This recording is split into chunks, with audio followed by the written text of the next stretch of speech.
பொலிட்டிஷியன்ஸ்லாம் நிஜமாவே பரிகாரம் பண்ணுவாங்களா, அவங்க லைஃப்ல வந்து அதெல்லாம் யூஸ் பண்ணுவாங்களா அப்படின்ட்டு ஒரு டவுட் எல்லாருக்கும் இருக்கும். ஏன்னா அவங்க பேசுறது அந்த மாதிரி இருக்கும்.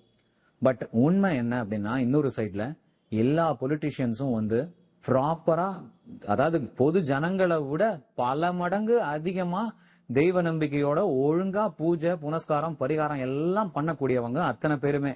நான் சொல்றது வந்து யார் யாரெல்லாம் வந்து நீங்க வந்து இவங்கெல்லாமா சாமி கும்பிடுவாங்க அப்படின்னு நினைச்சா கூட அவங்கெல்லாம் கண்டிப்பா அவங்களுடைய வீட்டுல அவங்களுக்கு யாருக்குமே தெரியாம அண்ட் அவங்க ஹாரோஸ்கோப் பார்த்து பண்றதா இருக்கட்டும், அதாவது சாதாரண பீப்புள் நம்பிக்கை இருக்கிறவங்க கூட அந்த அளவுக்கு பண்ண மாட்டாங்க. பட் இவங்கெல்லாம் பாத்தீங்கன்னா வெளியில பேசுறதெல்லாம் பேசிட்டு பண்றது வந்து பாத்தீங்கன்னா பக்காவா பண்ணுவாங்க பரிகாரம். அதாவது பரிகாரத்தினுடைய லெவலே வேற மாதிரி இருக்கும். அண்ட் ஆனா என்னன்னா வெளியில காமிச்சுக்க மாட்டாங்க, வெளியில பேச மாட்டாங்க, வெளியில சொல்ல மாட்டாங்க. சோ அதுதான் வந்து ஒரு ஒரு சூக்ஷமமான விஷயம் அப்படின்னு சொல்லலாம். சாதாரண மக்கள் எல்லாம் விட பல மடங்கு அதிகமான நம்பிக்கையும் ஸ்ரத்தையும் மரியாதையும் வந்து அவங்களுக்கு பின்பக்கத்துல ஸ்கிரீனுக்கு பின்னாடி அவங்க வேற எல்லாருமே. சோ அதனால அதை எல்லாரும் புரிஞ்சுக்கணும் அப்படிங்கிறது தான் வந்து இந்த வீடியோல நான் ஷேர் பண்ணணும்னு நினைச்சது. Thank you really so much. தொடர்ந்து பாருங்க, நிறைய நல்ல விஷயங்களை தெரிஞ்சுக்கலாம். நமஸ்காரம்.